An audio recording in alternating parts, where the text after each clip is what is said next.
manager based here in New Zealand. We also have teams in the UK and Northern Ireland. I doubt, given their time zones, they'll be joining us today. But the idea, hopefully, is that, we're going to have some of you that are brand new to Be Collective. Maybe some of you have been engaging with us for a few, months, maybe even a year. And the hope is that you're going to leave today feeling like you have a better sense of, what you can actually achieve on Be Collective Standard, using kind of that standard suite of tools to hopefully better administrate and engage with your volunteer communities. But as well as the kind of day-to-day administration, we're hoping that we can unlock some tips and some tricks to make your life a little bit easier, but also bring some real-life scenarios across sectors of what we're seeing in the volunteer space, how we're seeing this platform used, how the various kind of tools can be leveraged to fit your specific service or, focus area, cause. So we're going to try to draw some real-life examples as well. Which is why your questions are really valuable. We may have heard them, we may not have, but we want to be able to kind of support you wherever you're at in your journey, and hopefully provide you something that you didn't know coming into the session. So, yeah. Okay, thanks, Kelly. I might have just worked it out just in time. Perfect. So hopefully you can all see my profile here on Be Collective, and I'll just minimize this screen. So just as a way of introduction, I'm sure all of you have at a point where you've actually set up your own personal profile on Be Collective.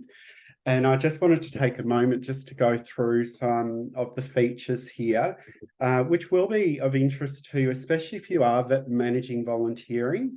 So what we have here is the initial profile set up for myself, which is what any of your volunteers will see, and anyone that's managing volunteering as well. So for those managing volunteering, you'll have the additional option here, which is the management button where we can manage our groups. Similarly, we have that on the side panel here as well. But for our volunteers, what they're seeing is information that's important to them around their volunteering and their participation. So this is a little hub or place that curates their participation and their community impact as well, so they can see it for themselves. So we have here things like opportunities that are shared with them from other organisations they're linked to, any updates as to group applications here as well, countdown to the next volunteering shift, and even an overview of their total contribution in volunteering hours as well. To get a better insight, a volunteer can come through to their volunteering tab and have a look at any pending applications they've got waiting to be approved by volunteer managers, those that have been declined, where they've been invited by an organisation, and any past participation as well is recorded here for them. The volunteer also has the opportunity to edit and update their About section. So this, generally, we encourage volunteers to pop in here what's important to them in volunteering. So what are they hoping to get out of their participation, so that volunteer managers can actually identify and support volunteers and what motivates them in the volunteering space. By doing that and recognising what's important to the volunteers, we've got a greater level of engagement and retaining our volunteers and sense of reward as well. So just to split this out a little bit for you, what we're seeing here as well is different colours regarding the skills and experience that I've accrued and that I'm offering for volunteering. So the gold colour that you see here are skills and experience that I've gained through my participation in volunteering. And the other colour here is ones that I've said in my profile that I can bring to the table with volunteering as well. Similarly, these are the causes that interest me. So as a volunteer manager, you can identify and look at the volunteer application to see if you're selecting a volunteer candidate that's aligned with your cause for your organisation as well as skills. I've popped in here the languages I speak. On setup of my profile, I'm able to pop in my working with children's check, and also when that expires as well. As a volunteer, I can pop in any licenses or certification that I can offer. And also organisations can do this as well on behalf of that volunteer. If an organisation has added a certificate, it will appear with their name there as opposed to one without, which is where I've added that myself to my profile. I can pop in my education as well into the profile. And in the profile view, I've got some key information that's going to help me as a volunteer manager in terms of identifying and contacting that volunteer, and also their emergency contact details as well. Is there anyone joining us, and you can pop it in the chat, and if not, but is there anyone joining us as a volunteer? We kind of sometimes take the assumption that it's just volunteer managers, but maybe we could speak to Brodie a little bit too about, what is this difference that we've got here on Be Collective, the way we've structured our volunteer experience and journey versus the kind of organization journey, because that might look a little bit different than some of the other volunteer management systems out there. Absolutely. So taking a step back, I often ask organisations and individuals what their first impression of Be Collective is. And some of the answers I get is that it's a volunteer management platform, or it's a job posting site for opportunities, or it's got some people will even say it's got some sort of social media or social inclusion type functions to it if they've had a look at the platform. Be Collective was designed to do more than one thing. So it's not just a job posting platform. You certainly can advertise roles through Be Collective, but it is as much about community engagement and connecting organisations together on a common purpose, but also connecting volunteers with each other and connecting volunteers across their community. Yeah. So Be Collective recognises that our volunteers, just like our organisations in community, are not isolated to one cause or one organisation. They're often impassioned and motivated to volunteer across their entire community or across a cause or skill set that they're particularly attuned to. So throughout a lot of the conversations we have about Be Collective, we're always mindful of, are we rewarding, recognising and engaging our volunteers and providing value to them? So you'll see things like what we're looking at now, which is the social CV, which is very much designed around providing value to the volunteer and meeting them where they're at. So what's important to them, and curating that sort of information. Similarly, a lot of the functionality in Be Collective is designed to make volunteer management a lot easier through the volunteer management platform functionality. So things like rostering, scheduling, posting opportunities. But a lot of the power sits behind our partnering and endorsing functionality, which allows organisations to partner and endorse with each other based on similar causes or contribution in community as well, which I'll get to shortly as well. Yeah, that's great. I mean, I think it's really valuable to understand, hopefully, yes, and I've seen in the chat already, you've got 99% of your programs delivered through volunteers and you're looking for a system. And this is certainly going to support that. But we really want to open some ideas and discussion today too around, how do we network? How do we think about our community and working less in silos and more in kind of a collective approach? So thinking about that volunteer's individual journey as it relates to your organization and beyond, thinking of you as a volunteer organization, volunteer manager, what are your other networks? What are your other kind of spheres of influence that you can bring into this and really, really make the most and hopefully create a little bit more impact? So great scene setting, and carry on, Brodie. I think you're talking us through a little bit more about that social record, which is so awesome. Such an amazing feature. Thanks, Kelly. So what we're looking at here is where I'm curating the information around my participation in community. So the great thing is that this isn't me saying that I did this. This is volunteer managers verifying that I've contributed to this particular opportunity, what hours I've contributed, but every opportunity is tagged with what skills and causes that volunteer will gain through participation. So again, looking at what we offer to our volunteers. So we're capturing here for the volunteer experience that they're gaining through that opportunity. And I can see here some examples of participation through different opportunities I've been involved in, and all of that goodwill and experience and causes I'm involved in is being captured as well. So from here, a volunteer can decide to download this information in what we call a social CV. And this is where we're empowering the volunteer to tell their story and their contribution in a way that's meaningful to them.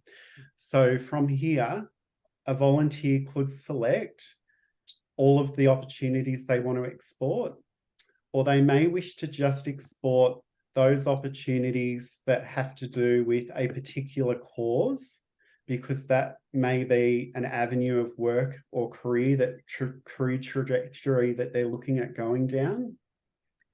Or they could look at a particular skill set that they want to highlight. So it may be things like community development, because I'm going for a community development volunteering opportunity that I need to demonstrate some experience with. Or it might be to do with a role that I might be going for as well. So I can pick those ones out to tell my story and then export that to a PDF. So examples of where we see organisations and individuals using this is where we have, say, corporate volunteers looking at ways to provide their employees with the ability to gain skills and initiative and leadership in a way that sits outside of their organisation, but contributes to their community impact. And we can often see employees printing something like this to go to an internal interview with their HR department, where they might be asked, how are you contributing to our community impact strategy and or / leadership as well for this internal opportunity. So this is a great way that they can do that. And then they can actually print this off into what's called a social CV. And I'll just see if I can show you that as an example. I think as we're thinking about some of the major problems that we're facing as organizations, and this is what we hear on a daily basis, is really around that recruitment and retention piece with volunteers.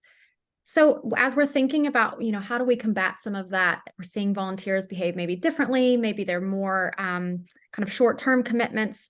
This is a really great way to think about, okay, how do I keep that volunteer engaged by offering them this gift that hopefully can support their personal and professional development? It's also, you saying thank you by tracking their contribution. They have something that they can reflect on. So just one other way to start thinking creatively about, okay, maybe being a part of our causes isn't quite enough. Maybe we need to think about their journey and, perhaps they are volunteering with us right now.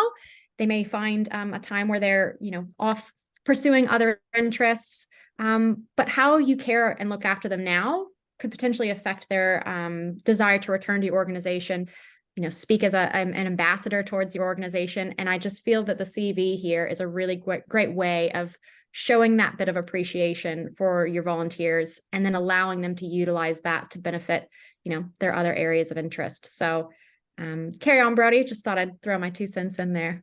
No problem. Sorry, I just had a chuckle that clearly my beard has grown a bit since that photo. So what we're looking at here is a social CV that the volunteer can print out, which captures all that information for them of the participation. Again, as I was saying, this is all verified as well. So someone's actually, one of the volunteer managers for each opportunity has verified my participation. Okay, so, oops.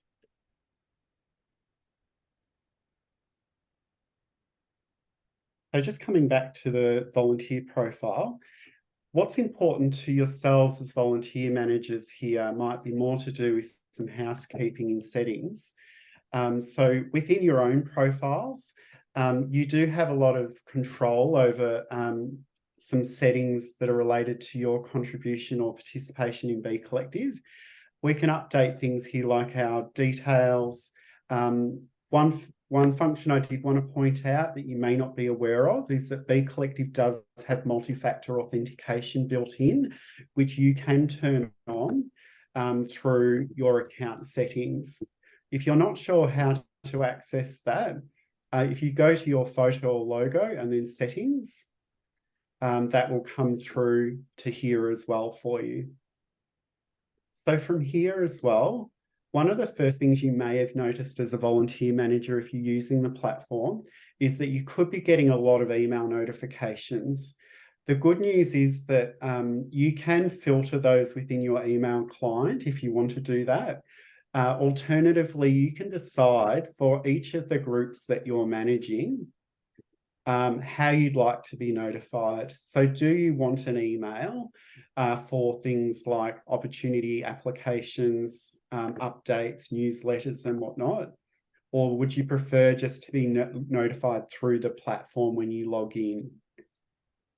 So you can update your personal settings there for your personal profile. Similarly, as well, you've got here the ability to manage your manager notifications. So this is to do with the types of emails that you'd like to receive for the groups that you're managing. And we have here, do we want email notifications for every membership application, volunteer application and whatnot? If you're not an email person, you can turn these off and just keep the notifications in the platform itself as well. If you're dealing with some maybe new adopters of online tools in your organization, maybe you're dealing with communities where technology is a space that they're not particularly comfortable in. Sometimes getting a lot of email notifications can be a real turnoff. So we do like to point people to this kind of freedom to manage that experience, and hopefully walking through some of those community members that are maybe jumping on board for the first time.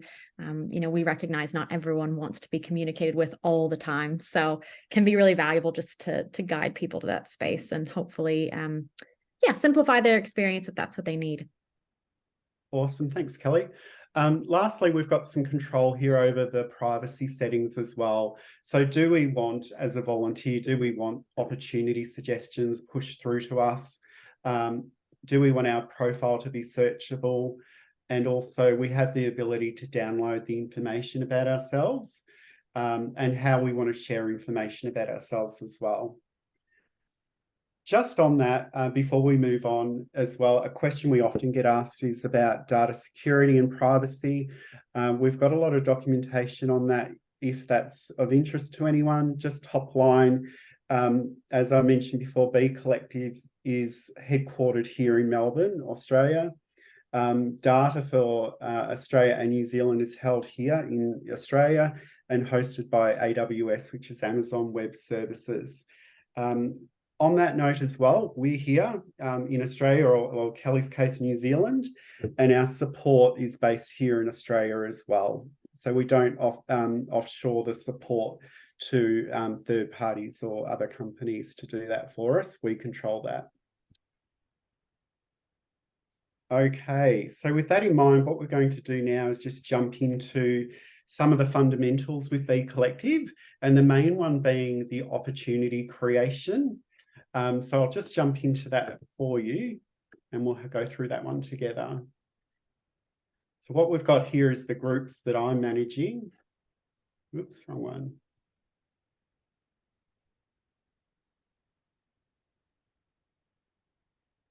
So I can select the group that I'm managing here. And if we're looking at opportunities, we come into this tab here. So as a volunteer manager, this page is particularly of value to you. So we've got an oversight here on this page of our active opportunities. And then we've also got what hours have been logged or contributed already for them. And we've also got the ability here to look at sharing and inviting individuals or organisations to help us with these opportunities as well.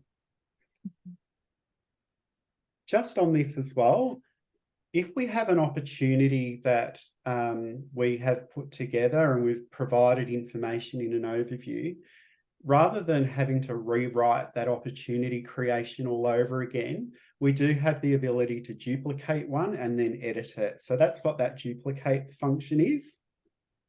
And then we can message here as well our volunteers that are assigned to that opportunity. We can also invite group members to look at that opportunity, and we can share that opportunity as well. So we can share that socially, email our members, or we can request an endorsement from another organisation to support us with that opportunity, which I'll be going through a little bit later in this presentation as well. So in this instance, what we're doing today is creating new opportunity. The good thing with this is it's quite intuitive, and it will step you through the information that we need to create this opportunity and then schedule and roster it as well. So for this example, I'll just pop in here, mentor. If you're unsure what to pop into the overview for the role, there are some examples here.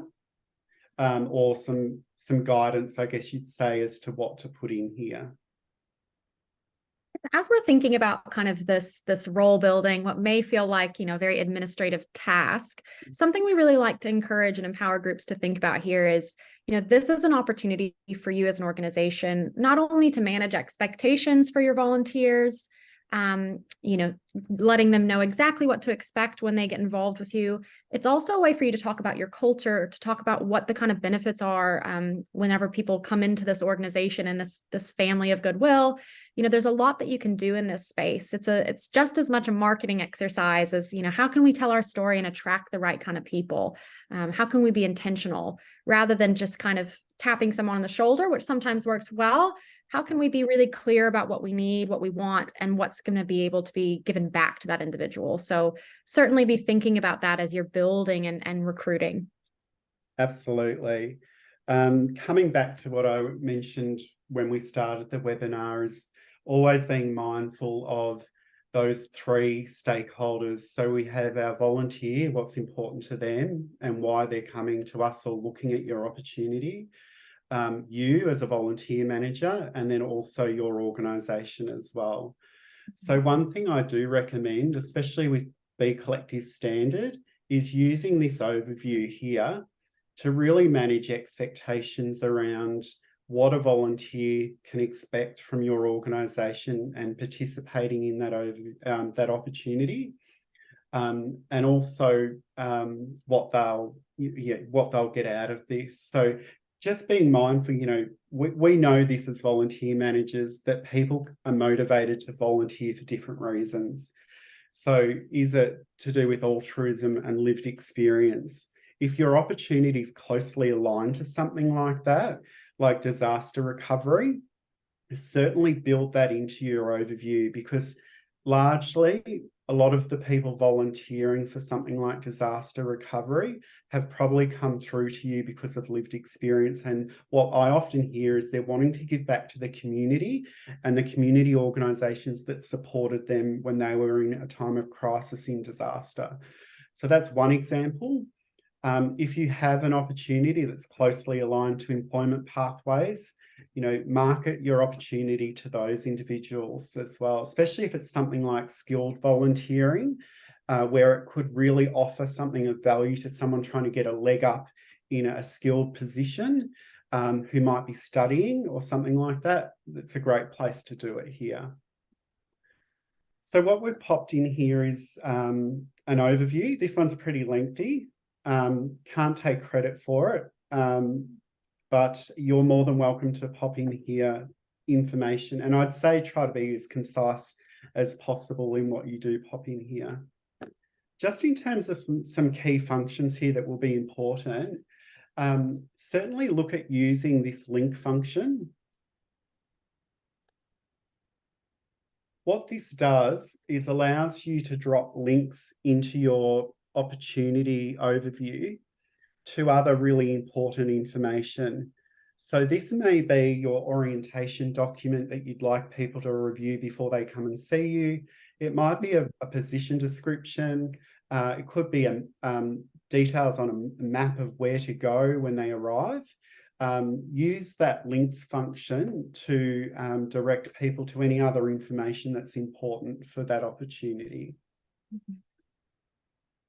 I just want to quickly acknowledge, I know we've got some questions pulling through in the chat, and I might just circle back to some of those towards the end. Our chat functionality is a little bit limited at the moment for some reason, but I see some of those questions. I'm not ignoring them. We will circle back, and any that we don't get to, we will address, with you one-on-one. But I can see some questions about social impact and capturing hours and things. So we'll definitely get to that and come back to you. But keep popping them in there. Sorry, carry on, Brody. Awesome. I'm glad people are asking questions I can't see in the background. So as far as the opportunity creation, it's asking the location. So where do they need to go? This is linked to Google Maps. So it will drop in a bit of a map for you as to the location. If anyone's familiar with Melbourne, 101 Collins Street is a very big building. Your volunteers will quickly get lost if you just point them there. So I would suggest that we pop here some information to help them. Please see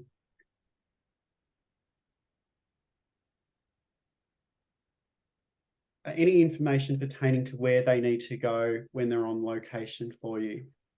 If you're rural like me, that might be something like, turn right at the swinging gate or something. Tell me what tram to get as well. I like it when people do that. I will say as well, we recognise that volunteering remotely and virtually is a growing sector. What we're seeing is, especially post-COVID, is a real desire from people to look at other ways of volunteering that wasn't traditional. So we're seeing that our youth volunteers are wanting to be more flexible in their participation. It's often remote as well. So I'd encourage you, when you are creating opportunities, to consider if this is something that can be done potentially remotely or virtually. We can click this button as well. It's all about being curious too. If you've tried something for a long time and it's not working for you in terms of how you recruit or the types of roles that you advertise, really great to give this a go.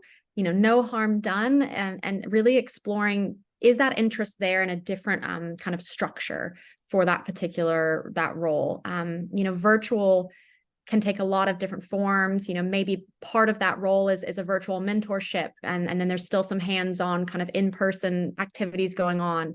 Think creatively about how to attract new people, because really it can just open up those volunteer pools a lot by making some slight changes that appeal to individuals that maybe can't commit in the same capacity as someone who previously was a long-term volunteer or physically is very present. So really valuable to just play with some ideas and the way that you market those roles. Absolutely. We encourage innovation and creativity and re-looking at volunteering, and some great examples that have come out is where we deal with some remote or regional small volunteer organisations that are really struggling with advocacy or board level type volunteering roles, because there just aren't enough people in their local population to fill them. So what they've done is they've reached out to universities in cities where some of those roles can be done remotely for them by very highly skilled or qualified individuals. But they could be, thousands of miles or kilometres away from that organisation. So there's opportunity in rethinking some of this stuff as well. Yeah, and thinking even about, do you have any kind of skilled mentors or skilled professionals that might come in at a short-term capacity? Do you have any conservation groups that could bring in a climate policy expert to kind of upskill your volunteers. Think of ways to incorporate people that maybe aren't in your immediate proximity, because there's a lot of possibility there. And I just wanted to quickly answer one quick question that had come in around, is there a template of this overview? The role description is totally customizable. So you can actually make that look like however you want. We've kind of copy and pasted to save time in this example.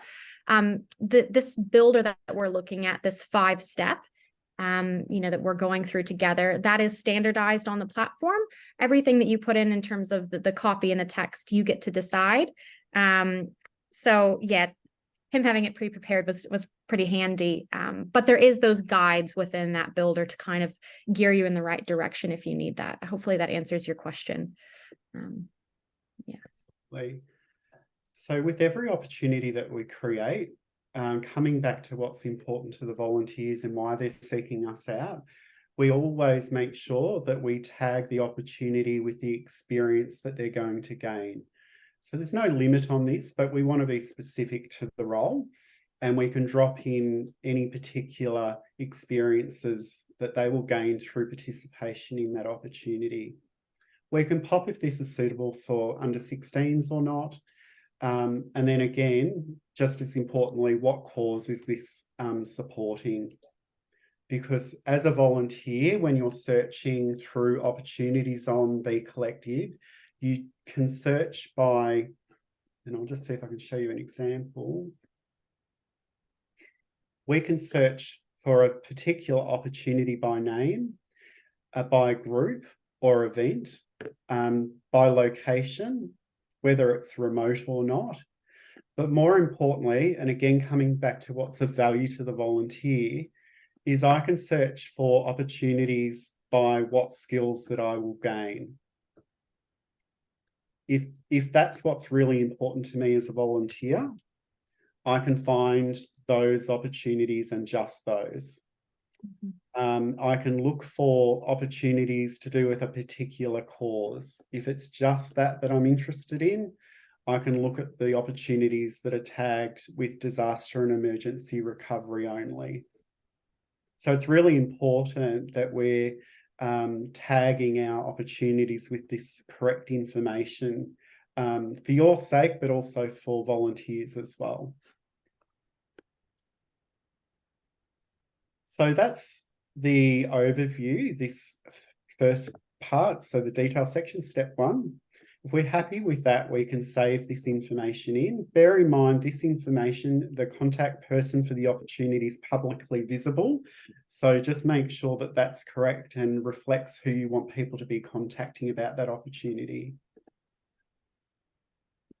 So step 2 is to do with our rostering and scheduling, okay? So we've got different options here. We can set particular shifts for this opportunity, or we can say that this is flexible and it doesn't particularly matter when someone does it. We just need someone to do it, and it'll take roughly 3-4 hours. So for the first example, we're going to set particular shifts. Now we can say through the calendar, we select where we want to start. So we can say that this might start next month, and it starts on Monday the 2nd. Our first opportunity starts at 10 a.m. We can change that here, and we can change the end time as well. For this example, we'll leave it 10 to 1. We can say if we've got unlimited opportunities or if it's just 1 or 2. The 3 dots here allow us to say that this shift also, there's another shift on this day. So you may have someone, as an example, covering concierge at your information centre from 10 to 1, but then we also need someone to work from, say, 2:30 till 4:30. And you can keep adding more shifts into the same day. The other option that we have here is to repeat this shift. So if this actually happens every week and on particular days, we can click this button here and pop in when it repeats. So repeats every week or every month, and then on what days as well. And we can select multiple. So if this is a Monday to Friday role, we can pop that in. And then when does this end? So what I would say to you is don't leave this open-ended. I would definitely put a particular end date here for you to review. And then you can always duplicate or repost this opportunity once this one does end. So for the purpose of this demonstration, I think we'll end this one at the end of this year. We've got 65 shifts in total for this one opportunity, and then we can save that. Those opportunities will appear in your schedule like this. And then as you schedule people into them, you will see their names appear here as well. So you'll be able to identify for each opportunity who's been scheduled and if you've still got people that you need to pop into that opportunity as well. With flexible shifts, what we do here is we recognise that sometimes when a volunteer contributes or participates is largely left up to them, and that's okay with us. So that might be someone that's doing 4 or 5 hours of bookkeeping for you.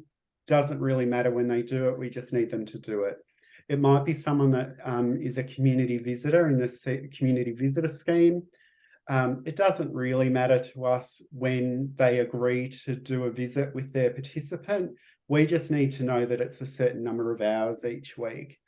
This allows us to do that.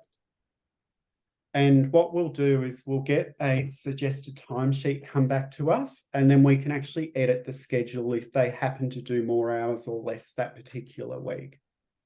If we The idea is to remove that whole kind of handwritten logbooks, whatever you've got that you've maybe had since the 80s, you know, this is a way to kind of simplify, hopefully managing by exception. And I see someone asking about assigning volunteers to shift, which is a great question. And I think we'll get to here in just a moment.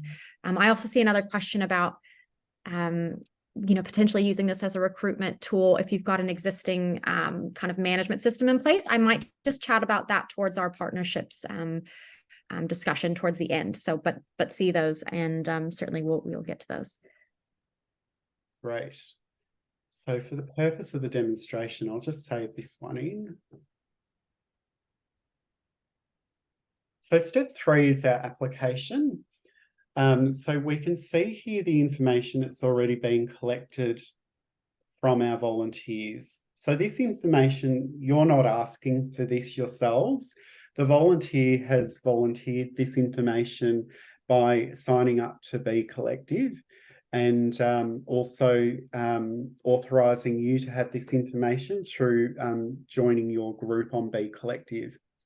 So we gather some fundamental sort of information here. So first name, last name, a contact email, contact number, their age, where they're located, so that we know that we're assigning opportunities based on where they are, if that's relevant. They can let us know their gender. There is an option in there as well to not disclose that if they prefer not to. And then we just grab their emergency contact details as well, so that we always have that as a risk management feature, so that we do have someone we can contact in the event that we need to for that individual. They can elect to give us their occupation information as well, if they want to do that. So this is the information we already get. We have the choice as well to use 2 different opportunity applications with preset questions. And what we can do is actually select which one. So there's one here that's our frequently used questions, things like address, further information. Then we have a comprehensive form as well,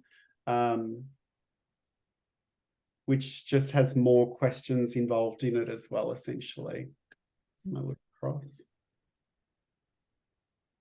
So you can select the application there. Because those questions are preset in BC Standard, That's why I really recommend that overview of your opportunity in step one, really manage the expectations of your organisation for that opportunity, as well as managing the expectations for the volunteer, because that's your place to do it in BC Standard, and also the place where you can direct them to other resources and links and things too.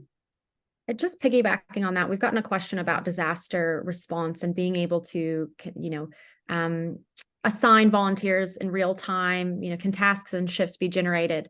Yeah, it's a great question. We're dealing with that actually currently, probably more so in the readiness space. So making sure, again, why things like a standardized application that's collecting really relevant detail is valuable to you in those scenarios. If we're thinking about capturing specific skills, if you've got a skills tagging system in your onboarding to start tracking what do these individuals have that they can bring into our organization, specifically in that disaster kind of response. And I'm sure Brodie has a lot to speak to on this kind of later in our chat. The more and more information you can collect about your people, who you're bringing in, what skills they're coming in with, the better for things like deployment in disaster. So you can also, recruit and advertise for roles in kind of preparation for those events. Maybe you're mobilizing a volunteer force in advance that's undergoing ongoing training so that when that disaster does take place, they are ready to go. And we actually have a client that's doing that at the moment in Australia. So absolutely, you can do that. And there's a lot of ways you can think about approaching that. It's a really, I hate to say exciting space because it's devastating, but it's an exciting thing to find solutions for. So if you'd like to talk about that more with us, certainly, come and chat with us offline because there's a lot to unpack there. I'm just aware we've got, a little over 10 minutes left, so we'll continue through. But thank you for those questions. Thank you. Time flies. So I'll go through quickly the end of the opportunity and then partnering and endorsing, and then I'll show you as well how to schedule a volunteer into that opportunity. So we're at step 5 now, which is in the opportunity creation, which is what do we want to do with this opportunity? Are we happy for everyone on B Collective to see this publicly across Australia or New Zealand? We can say yes or no. If we say no, do we just want to send the opportunity or make it available to people just in our group? So I can tick that on or off. And then I can elect to send this opportunity to everyone via email. So I would caution using this if you've got a huge membership base, because again, we only really want to target volunteers that are suitable for your opportunity, and we don't necessarily want to be spamming people with opportunities. So just consider if that's something you should be using. We can also decide, do we want to share this opportunity with existing partners? So I've partnered, or my organisation has already partnered with these, and I can elect to send it to them and request them to endorse it and share it with their volunteers as well. In this example, I might just leave it on public. And then I can still notify my partners of this as well. So create the opportunity. So we've now created that opportunity. And what we can do from here is we can message anyone that has been assigned. I can invite particular members in my group to it if you know who you want to target. And then similarly as well, we have the ability to social share it, email everyone. And what I'd like to point out here is endorsing. So I can reach out to partner organisations and ask them to promote this within their network. So I can select all my partners or just some of them. Or I can find other organisations on the platform as well to partner with. So just on that, just conscious of time, one of the most powerful features of B Collective is the ability to partner and endorse.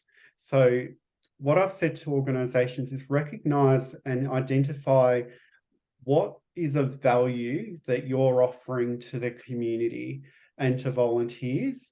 And similarly, look for other organisations in your community that have a synergy or some sort of reciprocity that's of value.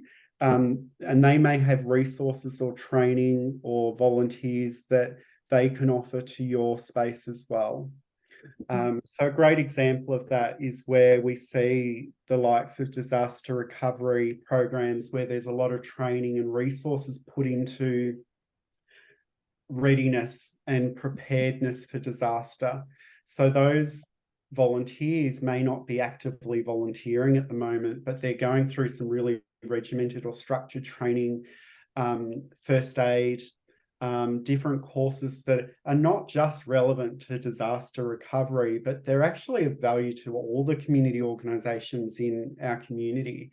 So that's something that, yeah, they can potentially request your endorsement for their opportunities, but in return, if your volunteers are working with them, they're exposed to that training and resources that they've been well funded for, that they can provide to your organisation just through your volunteers being exposed to their opportunities as well. And we've talked a lot about, and we have our own kind of terminology, but we've talked about ecosystems and connectedness. And I'd say that, in terms of just recruitment or just management, there's certainly tools out there, but this is where we feel that this really shines. This technology really shines in the ability to think about broadening our networks. We had a question about, they've got a system in place, but they're looking at expanding the reach and using this to build that reach. A great way to do that is to start making new relationships through some of these partnerships, looking, like Brody said, seeing what organizations are in your proximity. Maybe you're looking through that location search functionality on your groups, thinking about, how do I get in touch with organizations I've maybe not reached out to? This works really, really well when we think about our kind of volunteer resource center, our council models, those types of organizations that partner onto the platform. They increase their exposure so much by having those partnerships in place, particularly for those VRCs, those volunteer resource centers that can broadcast need on behalf of some of the small organizations in the community. They can draw attention. But you're seeing more of a symbiotic relationship happening because you're sharing, like Brody said, the skills, the people, the resources. I know in New Zealand and parts of rural Australia, this is going to be more and more significant. We are spread out here. But there's ways of really leveraging networks that go outside of just our immediate neighbors. And how do we really leverage that kind of relationship? How do we look for new ones based on, maybe it is that training provision. Maybe it is the kind of causes that draw our volunteers are really similar. Could we collaborate? So thinking about that. So really, I guess, to answer that question that was brought forward, we do see this kind of working best in a holistic sense. So if you're also tracking volunteers and using the most when it comes to reciprocity, but partnership and endorsements are a huge way of thinking about bringing in corporates, bringing in councils, really building up those networks as best you can, and using it just as much as a networking capability tool as it is a volunteer management system. So thinking big about that. Hopefully that kind of answered that individual's questions. Thank you. Just really quickly, what I'm on now is our partnerships tab. So this is where we're recording the organisations we've decided to partner with. We have the ability as well here to auto-endorse opportunities they send through to you. So if it's an organisation you fully trust, you're well aware of their volunteering opportunities, you can elect to just auto-endorse anything they send through, which will flow through to your opportunities that are visible to your volunteers. Or you can have this kept off, which means that any opportunity endorsement requests will come through and you can decide whether you want to endorse that or not. Just really quickly, because we're running out of time, certainly use the search function to find groups that align with you. And you can do that by searching by cause or skill set to find those groups. And then what we can do as far as partnering with one,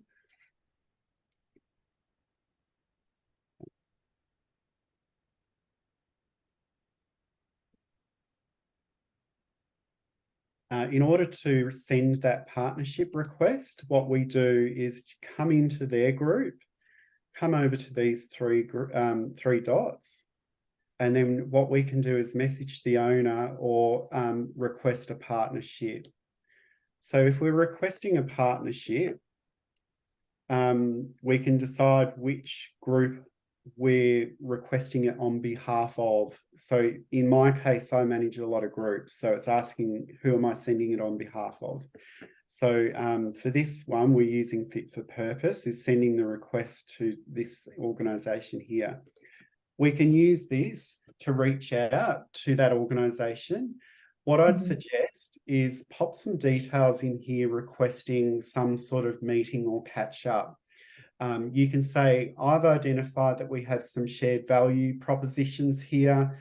Would really like to have a chat to you about how we can support each other as organisations. My name is X. This is how you can contact me. Let's set up a Teams meeting to have a further discussion. Rather than just leaving it to this function alone, I would pop that text in here.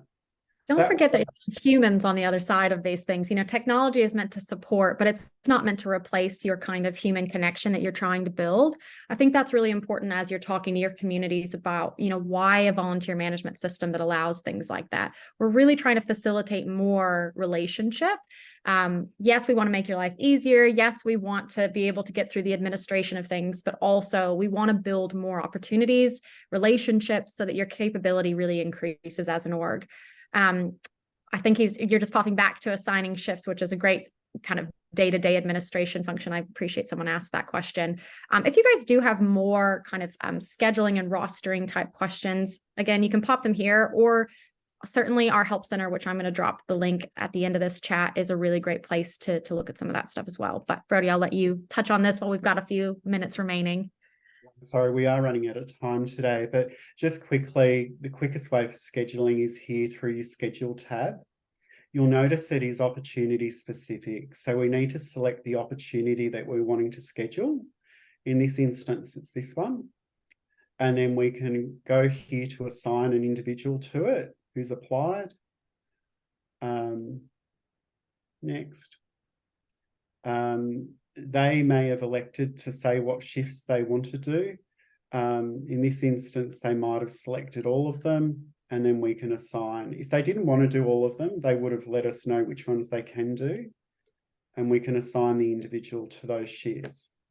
Once we assign someone through the scheduling tab, they will be notified that they've been approved and assigned for that particular shift or shifts for you as well.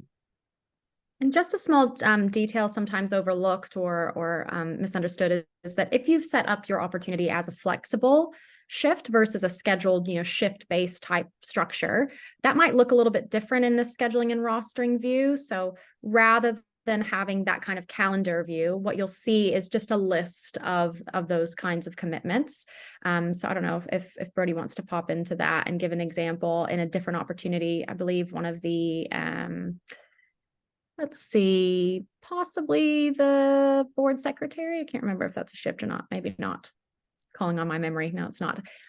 Anyway, just so you know that there are slight differences there. You can have a play for sure, but don't let that kind of lead you astray. There's just different ways of looking at your settings. Equally, you can add a new shift. So if you're finding that, you know, you've got to make some small changes to your calendar, you know, maybe you need to add an additional date. Maybe you've had a cancellation and you're rescheduling. You can certainly do that here in that add new shift function. So, right. Okay. So we have a quick question. Is there a step between creating the shift and assigning a volunteer? Does volunteer need to indicate their availability? So that's kind of, that's a good question. So asking about, you know, do they need to indicate what they can do? Hopefully you'll be capturing that in the kind of onboarding process. So you'll have that as the opportunity builder kind of set out for you. You've set the restraints and the kind of expectations around that time commitment. So they'll either agree or not. If it is a flexible role, that might be up to a conversation that you have, but really that's kind of determined in that builder. So hopefully if they're agreeing to that, you've established that, you know, that they are available. And you can see here, if you've been notified that maybe they're not available on Wednesdays, you know, you can deselect those shifts specifically based on that. Just really quickly to recap, we can come into volunteer activity to review our applications for roles that we have live or opportunities. To review the application for that opportunity, we just go to respond and we can review what they've input for that opportunity. So we've got all the information they've volunteered here, but we've also got here what shifts they've elected to do as well. If that all is okay with us, we can approve that. What it will do is it will actually prompt you here to assign them, okay? Little tip for you. I would suggest that you assign people when you approve them, because if you do assign later, it's not going to remind you to go and do that if you've forgotten. So if you can assign them now, I would select which ones. So Tegan has elected that she's available to do these. If all of those sit all right with us, we can assign them now. Yeah. We will be dropping some information into the chat around getting started with BC Standard, which will detail a lot of the things we've gone through today, including understanding better the functionality around endorsement requests and partnerships and rostering and scheduling as well. Certainly, you know, the best way I find is to have an explore, be curious. We'll send out these links. We'll send a follow-up email. I think that might be the best because the chat's not really agreeing with us today, but we will send you those kind of help center directions. But definitely be curious about your journey on Be Collective. Press the different buttons, you know, explore and reach out to us as needed. Our help center is really, really active. We want to help you make the most. It's hard to cover everything in an hour. There'll be unique questions that you've got. Hopefully this was a good review on some of those basics. If you're moving quickly and you're progressing past those basics and you want to have a conversation, you know, have a look through that help center. It's got pretty much everything you could imagine in there, but also, you know, you can send a line through the help desk and, you know, often someone will be very quick to respond. We're hoping, you know, depending on how we see reception here, you know, revisiting some webinars in the future. So if we continue to see high demand, we'll certainly hop on again and, you know, start looking through even more benefits that you can get. Does anyone have any last minute questions they want to pop in? If I know we're kind of over time, but in the last minute or so, otherwise we might bid you sayonara. Can't see anything else. We really appreciate you guys logging on and taking the time. You know, obviously you're showing initiative and wanting to look after your volunteers, which is awesome. And we commend you for that. Hopefully this inspires you to make some new connections and think about that networking opportunity just as much. We will be sending a copy of the recording. I'm not entirely sure. We'll send a follow-up email and let you know how you can get that recording. I just had a question about that. So no worries, you can review. And thank you guys very much. I'm not seeing any more questions. So thank you, everybody. That hour went very quickly. Thanks, Kelly. Thanks for the team fielding questions in the chat as well. Enjoy the rest of your day, everyone. And I look forward to chatting with you again soon. Thank you. Thanks, guys. Have a great day.